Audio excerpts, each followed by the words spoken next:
ప్రభుదాస్ గారికి, మరి ఇక్కడ చేరిన పెద్దలందరికీ నాకు నమస్కారాలు తెలియజేస్తున్నాను. మరి శాంతకుమారి గారి గురించి ఆలోచిస్తే నేను పాటలంటే ఏంటో తెలియని స్థితిలో అందరిలో వచ్చాను. దేవుని పాటలు అప్పటికి వాక్యం చదువుకోవడం తెలిసింది కానీ దేవుని పాటలు వినడం నాకు తెలియలేదు. అటువంటి పరిస్థితుల్లో నేను బందరు వచ్చాను. బందరు వచ్చినప్పుడు శాంతకుమారి గారి పాటలు వినడం మొదలుపెట్టాను. నేను ఆమె వాయిస్ నాకు ఆశ్చర్యం కలిగించేది. ఎంత మరి ఆ మెలోడియస్గా ఆమె పాడుతూ ఉంటే నేను అలాగా అడ్మైర్ చేస్తూ ఉండేదాన్ని ఆమె పాటలకి. ఆమె సమానులు ఎవరు ప్రభు అని ఒక పాట ఒకసారి పాడినప్పుడు నాకు అసలు ఆమె వాయిస్ ఎలా కదులుతుంది అన్నది నాకు అర్థం కాలేదన్నమాట. అంత చక్కగా ఆమె పాడారు.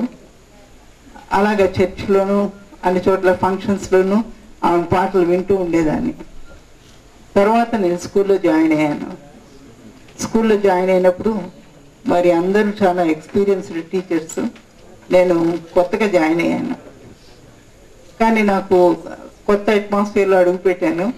కానీ శాంతకుమారి గారు స్టాఫ్ రూమ్లో ఆమె ఉంటే గలగలలాడుతూ ఉండేది. ఎంత హ్యాపీగా ఆమె మాటలు ఉండేవంటే ఇంకా వింటూ ఆనందించడమే అనమాట నా పని. ఆమె సరోజ గారు ఇద్దరు ఎదురుగా కూర్చునేవారు. వాళ్ళిద్దరికి ఎదురుగా నేనును టీ నిర్మలా గారు కూర్చుని ఉండేవాళ్ళం.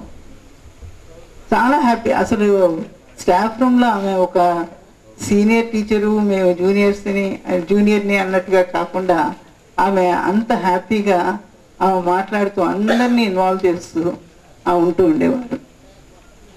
ఫంక్షన్స్ అయితే ఆమె ఒక నోట్బుక్ తెచ్చేసేవారు ఆమె స్పీచ్ ఇవ్వడానికి.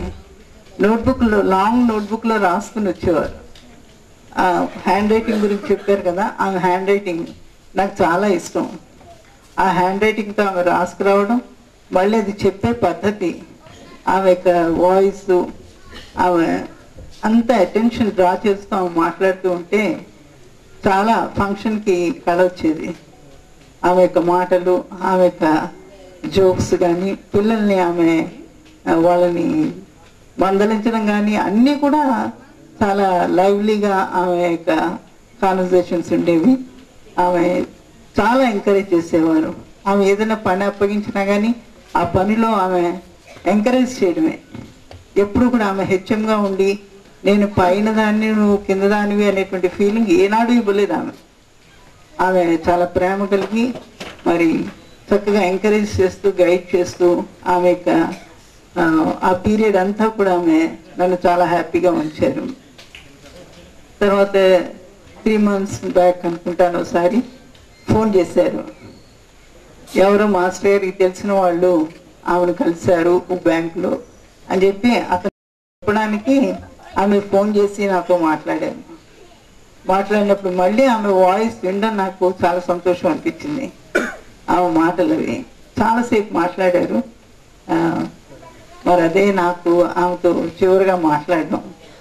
హైదరాబాద్ వెళ్ళిపోయారు. మరి వెళ్ళాక మళ్ళీ ఒకసారి వచ్చినప్పుడు చూశాను, మళ్ళీ తర్వాత కలిగలేదు. కానీ మరి దేవుడు ఆమెకు నెమ్మదైన మరి పెయిన్ తెలియకుండా ఆమెకు మరణం ఇచ్చారు. మరి అయినప్పటికీ కూడా ప్రభు దగ్గర ఆమె ఉన్నారు అనేటువంటి గొప్ప నిరీక్షణ మనందరికీ ప్రభువులో ఉన్నది. కాబట్టి నేను దాన్ని బట్టి దేవుని స్తుతిస్తున్నాను. మరి పిల్లలు కూడా ఆ రకమైనటువంటి నిరీక్షణ కలిగి ఉన్నందుకు నేను దేవుని స్తుతిస్తున్నాను. డాక్టర్ సుశాంత్ చెప్పాడు ప్రభువుతో ఆమెను కలుసుకుంటాము అని. ఆమె మరి పరలోకంలో వినబడేటువంటి పాటలతో ఆమెని మళ్ళా నేను కలుసుకుంటాను అని నేను సంతోషిస్తూ ఉన్నాను. మరి కుటుంబం కూడా ప్రభుదాస్ గారు కూడా ధైర్యంగా మరి నిత్యరాజ్యం గురించి ఆ యొక్క తలంపులతో ఆ యొక్క ప్రభువుని గురించిన ఆలోచనలతో ధైర్యంగా ఉండాలని కోరుకుంటున్నాను. కుటుంబాన్ని దేవుడు ఆదరించాలని కోరుకుంటున్నాను. Thank you. ప్రతి ఒక్కరి యొక్క ట్రిబ్యూట్స్లో మరి చక్కగా శాంతి కుమార్ గారి యొక్క వాయిస్ మరి వారికి ఇవ్వబడిన మంచి గూర్చి చెప్తా ఉంటే ఈరోజు సండే సర్వీస్ కూడా ఏసే దగ్గర మంచి వాయిస్తో పాడుతూ ఉంటుంటారు. మనకు చెప్పుకుంటున్నాం కానీ ఈ రోజున మంచి సర్వీస్ దేవుని దగ్గర పరలోకంలో దేవుని సహవాసంలో స్తుతి ఆరాధన ఉంటారని నేను నమ్ముతున్నా. సరే, మన మధ్యలో ఇంకా మిస్సెస్ టి నిర్మల భాస్కర్ రావు గారు, వారి తర్వాత మిస్టర్ వినయ్ గారు, ఎక్సైజ్ సిఏ గారు, వారు మాట్లాడతారు. వారు కూడా సిద్ధంగా ఉండాలని నేను మనవి చేస్తున్నాను.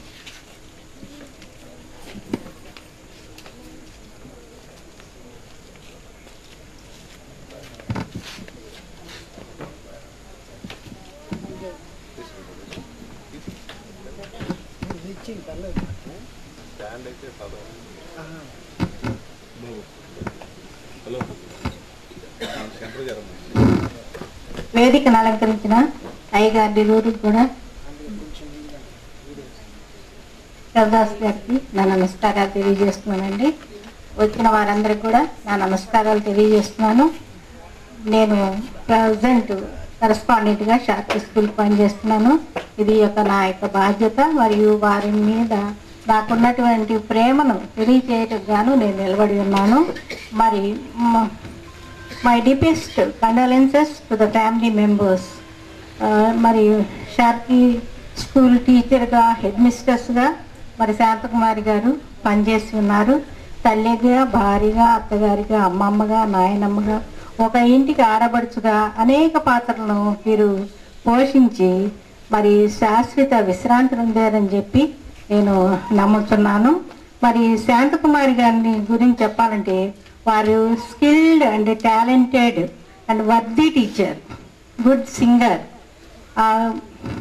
Good comedian also, god fearing, simple lady with smiley face, too intelligent.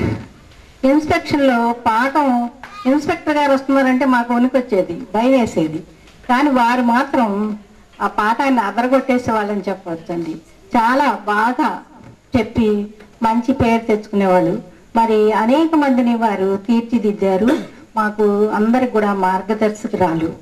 మరి ప్రసంగి 7:1 ఉన్నట్టుగా సుగంధ తైలం కంటే మంచి పేరు మేలు, ఒకని జన్మదినం కంటే మరణ దినము మేలు అని చెప్తున్నారు. కాబట్టి మరణంలో కూడా మేలు ఉందని చెప్పి నేను నమ్ముతున్నాను. తులసి 3:3 ఉంటుంది, మీ జీవము క్రీస్తుతో కూడా దేవుని యందు దాచబడి ఉన్నది.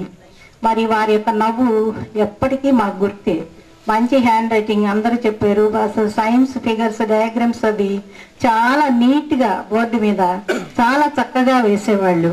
మరి చిన్నప్పుడు నవీన్ ఎల్కేజీ యూకేజీ అనుకుంటాను, మా ఇంటికి వినపడేటప్పుడు పిల్లలందరినీ వరండాలో కూర్చోబెట్టేసి వరుసగా గట్టిగా చదివిస్తూ ఉండేవాళ్ళు.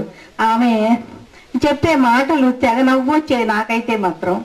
ఉదాహరణకి నవీన్ చదివే చదువు అనమాట.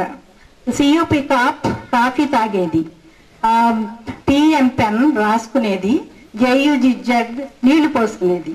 మళ్ళీ ప్లూరల్స్ చదవాలంటే ఆ బుక్స్ అన్ని బొమ్మలు ఉంటాయి కదండి, అవి చూసి గట్టిగా ఏదంటే ఆకు ఆక్స్, ఈక ఈక్స్, ఈ విధంగా తను చదువుతూ ఉండేవాడు. అట్లా చెప్తా ఉంటే నాకు చాలా నవ్వు, వారి చుట్టూ ఎప్పుడు ఉండాలని అనిపించేది. చక్కగా చాలా జోయల్గా ఉంటూ ఉండేవాళ్ళు. మరి అది ఆమె యొక్క ఆశీర్వాదము, కృషి, పట్టుదల వల్ల ఈరోజు నవీన్ అమెరికాలో ఉండగలిగాడు. మరి ఈ ఎలక్షన్ డ్యూటీకి ఒకసారి వెళ్ళామండి. అప్పుడు ఏదో చిన్న సంఘటన జరిగింది. ఎంత నవ్వు అంటే ఇక ఎలక్షన్ అంతా అసలు డ్యూటీ సరిగ్గా చేసామో లేదో కూడా మాకు తెలియదు. వారు చెప్పిన మాటలే మాకు ఎంతో నవ్వు పుట్టిస్తూ ఉండేవి. మరి స్కూల్లో 150 years కంప్లీట్ చేసుకున్న సందర్భంగా మరి అప్పుడు బిషప్ గారు, ది రైట్ రెవరెండ్ టిబిడి ప్రకాశ్రావు గారు ఆయన సూచన సలహాల మేరకు మరి నూతనంగా ఒక బిల్డింగ్ కట్టించాలని చెప్పి